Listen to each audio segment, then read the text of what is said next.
Welcome back, everybody, to another episode of JR Takes. As always, you got Ryan and I bringing you the latest NFL and Seattle news. And Ryan, we got the Falcons coming up this week on the road, so it'll be a 10 a.m. start. And I've got to be honest with you, coming off this 26-0 victory against Nine and company, even though he wasn't playing, I'm not at all worried. In fact, I told Colby before the podcast began that I think we're going to win by double digits. Yeah, I think that's pretty likely, to be honest. This defense of the Falcons, for once, actually does present a bit of a challenge. I was looking at their pass defense. It's kind of good. Yeah, they have one of the best pass rushes in the league, actually. So they lead in sacks off of blitzes, which is pretty impressive considering teams like the Broncos and the Vikings, who we just faced. And they blitz at the second highest rate in the league, only behind the Vikings, who we just played last week. But I'm looking at that as what better of an opportunity to prove that our coaching staff can figure out how to prepare our guys for complicated blitz packages after they struggled last week than a team like this coming on board. So I'm actually glad that we're playing them right after that that win. You would think that might make the game a little closer at the beginning, but I don't know. I think this team is going to show up focused and just protect Sam. Sam's going to have a lot better of a game, and JSN's definitely going to get a lot more than 2 catches because I don't think this secondary that the Falcons have is all that good. Yeah, I mean, I feel like when I look at the Falcons, they're 4-8 right now. They don't have a first-round pick. They're pretty much in shambles, and Penix is back on IR with a retorn ACL. I just don't foresee Kirk Cousins being able to move with our defensive front. I think they're going to give him troubles all game long. And they did last year with a lesser Seahawks team. I know it was a lot of the same players, but they weren't playing at this level last year. That's kind of why I feel the way I do, because last season I remember going into that game thinking it was gonna be us on the shorter end of the stick, but we dominated the Falcons. I believe we beat them by 2 touchdowns. I think it was like 34-17, something like that. Yeah. So I kind of just think that's gonna happen again. Personally, I would be shocked if the Falcons came even like ready to play, because like I said, they don't have a first, and they look pretty checked out. They look like they're ready to go to Cancun and just say fuck this season. So they're not eliminated, but they're pretty much eliminated. If they were any other division, they would probably be mathematically eliminated at this point. Yeah, certainly in our division. So yeah, I mean, all that said, it definitely has the disclaimer of being a trap game potentially, but I feel like we're not falling for the traps under Mike McDonald. That doesn't seem to be in this team's DNA, and focus is one of the most common things that just sticks out to me whenever I see interviews with players of this team. Like, this locker room is very together and just determined to be great. And I feel like you can't say the same thing about the Falcons locker room right now. And to your point, the biggest reason why I feel pretty comfortable going into this 10 a.m. game in Atlanta is the Kirk Cousins-led offense. The only chance they're going to have is if Bijan is like LaDainian Tomlinson-esque against us. And even with that, like, you got to throw the ball at some point. And Drake London might miss this game, who is by far their best weapon on offense. I'm not really worried about Kyle Pitts. Yeah. So I just think ultimately, even giving the maximum amount of credit to the Falcons and their pass rush, I don't think that their offense is going to be able to keep up with us and go score for score. So I have us winning this one. I honestly feel like it's going to be like 31-10 kind of game. I guess that would be my formal prediction. But yeah, I mean, there's not a whole lot to say about it other than, beyond everything we just said, the Falcons got some key injuries, and every single player on our injury report has at least practiced this week, including guys on IR. So yeah, we're getting healthy at a good time here. Yeah, I'm kind of in agreement with you. Obviously, I said I think we'll win by double digits. I said 27-13. Honestly, I kind of think I'm giving the Falcons offense too much credit because 13 points seemed like a tall task for the Vikings offense. And do I think that the Falcons offense is much better? I don't know that I do. So I would say the receiving core is definitely worse, especially without Drake London. Yeah. So I just wouldn't be shocked if it was a double-digit win. But however, you look at games like the Titans and what was the game before that? Even that. I think the game before that was the Rams game. Okay. Well, we've played teams. The Cardinals. The first Cardinals game was close. Yeah, that's yeah. an example of what you're thinking. But yeah, the score indicated a close game between the Titans, even though it wasn't. And even though we all know that, it would be nice to bury teams that we should bury. Mm-hmm. So I agree. I think the biggest thing I'm looking for out of this game, because I think the defense is going to do what they do against anybody. I mean, they held Matt Stafford to 130 yards with a good receiving core in line. So I'm not worried about the defense at all. I hope they don't give me a reason to worry, but I really want to see our offense get back into the groove that they had earlier on in the season, because it seems like really for a while now, like they've been good. They've been winning games, and I mean, they almost beat the Rams even with having 4 turnovers, but they haven't been that like just unstoppable operation that they were for a while. I would like to see a big game from Sam Darnold. I think because he's kind of making me not like worried, but he is not playing like he was playing at the beginning of the year, objectively. I agree, and I think that there's a very like substantive reason behind that. Ever since we traded for Rashid Shaheed, teams are no longer coming out in base formation on defense with a single high safety nearly as often as they were when Sam was absolutely cooking people. Mm-hmm. But the flip side of that is our run game is performing much, much better. We're averaging about like 120, 130 yards a game, I want to say, since the Shaheed trade. So that has paid dividends and made us more balanced as an approach on offense.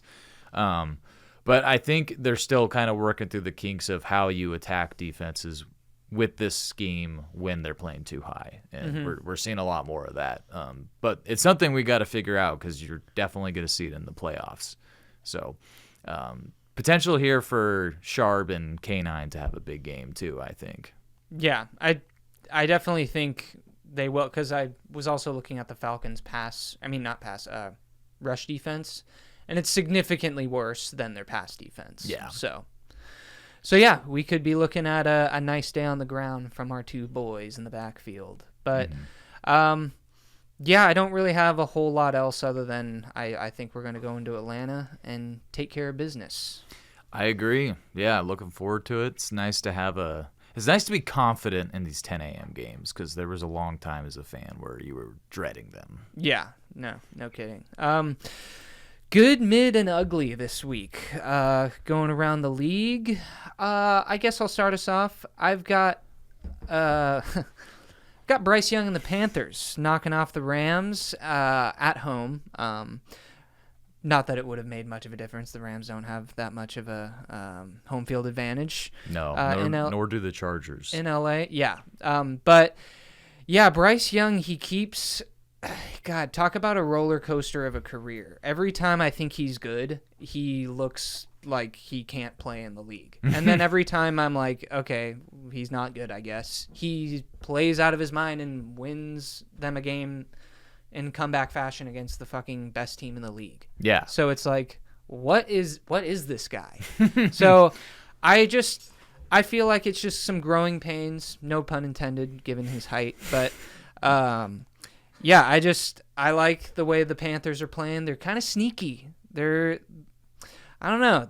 I don't want to call them a dark horse because I don't believe they can win a Super Bowl this year, but I think they could break some hearts. And I don't know. I like the way the Panthers have been playing, and I like the way their defense was playing last week against old Staffy. Yeah, I agree a lot, because I also have the same thing in my good this week with Bryce Young getting the upset. But yeah, to your point, the defense, I mean, they don't statistically have good numbers this year, but they do have some talent, and it's led by guys like J.C. Horn in that secondary who And our old friend Mike Jackson, I saw that cornerback, the other who day. got the pick 6 off of Stafford. And, Ted McMillan is really starting to get into his groove, too. He's someone that I thought was going to be really good coming into the NFL, and he looks the part so far. So it seems like just, when they have their act together, they're a pretty dangerous team. And then they're just as liable to do what they did against the 49ers and just look like a mess on offense. Yeah, they look like a JV team compared to the Niners, who are playing guys from the UFL. Yeah, and the Rams just steamrolled them a few weeks ago, and then they beat the Rams. Like, it's exactly what you said. They make no sense. Yeah, so the Panthers, they could make some noise, but I don't think of them as a true contender this year. I'm with you. They do have an outside chance at the division here, though. They play the Bucks twice in like 3 weeks coming up. Yeah. So that's going to come down to the wire, probably. That'll be exciting. And then for the mid, we haven't talked about this team in a while, so I just thought they deserved some, not love, but mid. The Cardinals, once again, cannot find a way to win a close game. Every single loss they have this year, besides when we beat them pretty rough and when the 49ers beat them pretty bad, has been within like 3 points for the most part. Their defense sucks. Yeah, they just I feel like Jonathan Gannon is just a failure because I feel like a lot of times if you're losing close games a ton, like that's on coaching you can only blame so much of it on luck. So they had an opportunity to win against the Buccaneers last weekend, and they just once again fuck up. The week before, they take the Jaguars into overtime. Probably should have won that game. They blow it. They've lost to the Titans. They've lost that 1-point game to the 49ers that they had in the bag. It's got to be rough being a Cardinals fan, and they are truly mid this season. Yeah, and the Cardinals also, we made that trade in fantasy, and I have Jacoby Brissett. You had Jacoby Brissett before I did. He's been playing really good the whole time he's been in there. So it's not like the offense is losing them games. So I don't know. The Cardinals, they've got a long hill to climb with the other 3 teams being in their division. Yeah, definitely. My mid this week is kind of a funny one. It's all of the AFC North. The Steelers lose once again. They lose to the Bills. The Ravens, who did the Ravens play? The Bengals. Oh, yeah, that was that week? Yeah. Wow. Long Thanksgiving week is long. But yeah, the Bengals beat the Ravens, and the Browns, they're the worst of the 4. And I kind of had a hot take, and I still am going to stick with it. I think the Bengals go on a little bit of a run. They run the table, and they win the division at 8-9. That would be crazy. It's totally possible. Yeah, and I think even though 8-9 is a mid record, like literally you can't get any more mid than that. Maybe 9-8, but I just think Joe Burrow with the Bengals, they're a legit threat to make some noise in the AFC side of the league, and I would like to see that happen because they would be a much more exciting watch than the Steelers, the Browns, or the Ravens are interesting, but Lamar Jackson has just been not healthy. He's been really bad this year. He hasn't been himself, so I'd rather see it Cincy win that division. So, and then finally rounding things out with the ugly, got to give it to the Giants. They just looked so pathetic on Monday night, and then not only did they just get their asses kicked in every phase of the game, but their quarterback, who has legit talent, I'm kind of regretting us not taking Jackson Dart in the draft, but he cannot protect himself. And I saw after the game, he said he's not going to change the way he plays. He's been playing that way throughout college and his high school.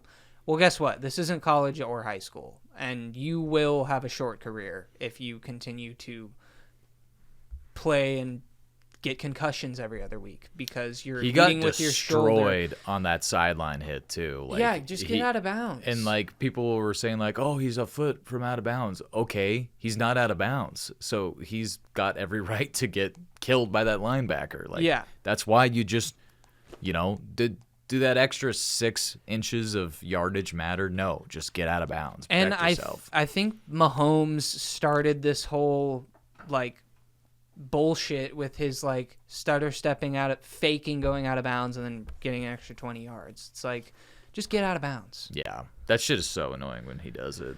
But yeah, the Giants, they don't even have a coach right now. They're in shambles, so they're my ugly. I thought about going with the Giants. I thought about going with the Falcons because they lost to the fucking Jets.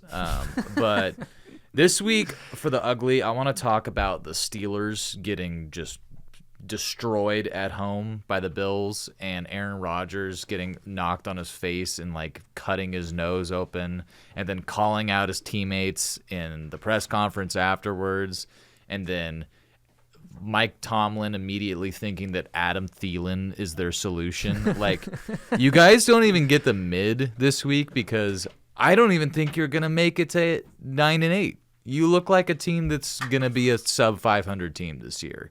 So what is the point of this operation? It's time to move on. Like, Mike Tomlin has been a great coach for a long time, but this team has not been jack shit for about 7 years, and I just feel like they're just kicking the can down the road every year with these mediocre teams, and this is the year where the dam breaks. It's gotten too ugly, so they get that spot. I saw yesterday on Colin Cowherd's show, he was like, the Steelers are a leaky roof, and their solutions have been put a bucket in the living room. Well, now there's 8 buckets in the living room. That's a really good analogy, actually, because that's pretty spot on. Yeah. So yeah, the Steelers, I know I put them in the mid, but really they belong in the ugly. Nothing more to say. Yeah, let's move on to the power rankings and talk about some more fun teams. Yeah, so my power rankings lining up a little kind of roughly the same. No teams that were in it last week for me fell out of it. The Colts were at 5, now they're at 10. They're kind of, I don't want to say they're in shambles because they're 8-4, but I don't know if you saw, but Sauce Gardner went down with a pretty scary injury. Yeah, and Daniel Jones has a broken leg, which is a big reason why I have them at 9, I think. Yeah. So, and you can make an argument that they might even miss the playoffs with the way things are going because they play, I think they play the Jaguars this weekend, and then they play us next weekend, and they could easily drop out. Yeah. If they lose both those games. I put the Broncos back in a spot where I feel like they belong based on their record. However, I mean, they're skating by with 1-point wins against Marcus Mariota based off a fluky tipped pass that was wide open if they didn't tip it. I'm not afraid of that Broncos team, but I mean, 10-2 is 10-2. I have the Bills in the top 5. I feel like they're finding their Bill way again by just running the ball more. And I mean, the AFC is not very strong this year, so I'm not going to count them out until they're dead. 49ers, we just got to live with the fact that they're going to be a playoff team most likely this year. Mm-hmm. And then Bears really proven a lot of people, myself included, wrong by kind of handily beating the Eagles. So I have the Eagles at the number 10 spot, but that's only just because of like what I know they're capable of, not because of how they're playing right now. Yeah, I don't have the Eagles in my top 10. They have one of the most expensive, worst offenses I've ever fucking seen.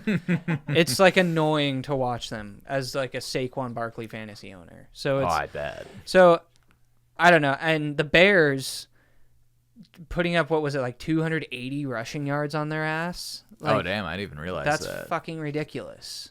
So yeah, especially, I know Jalen Carter is hurt right now, but with all the talent on that defensive line, they should not be getting moved that badly.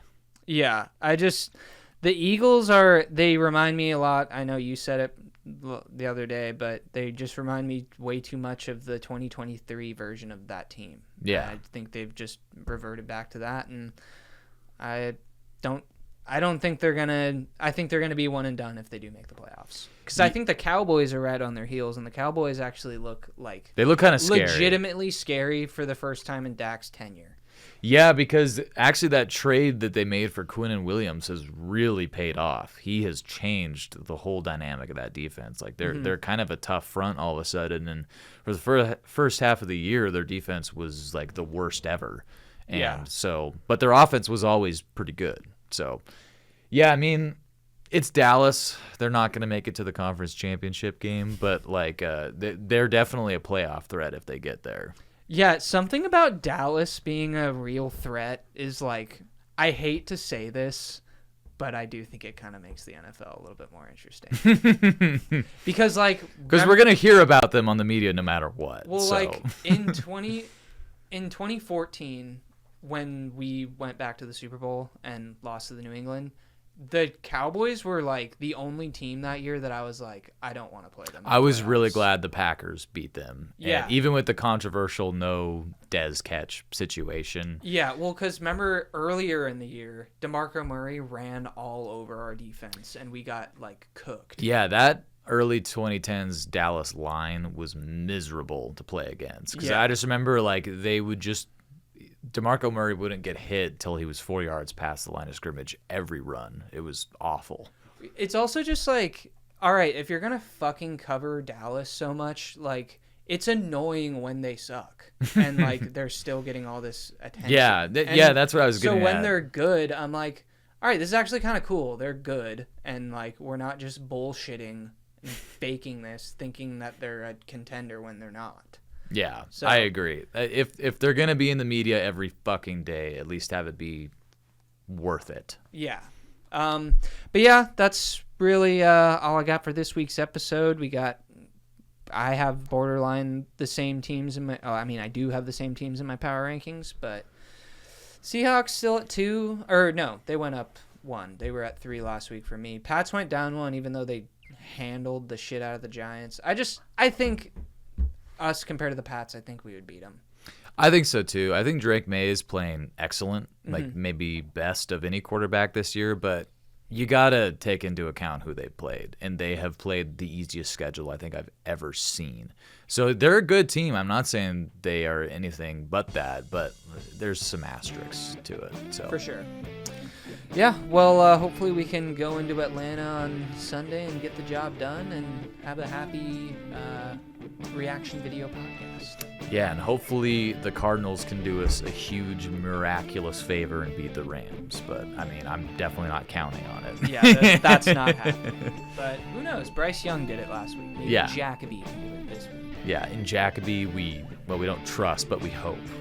Jacoby... never mind.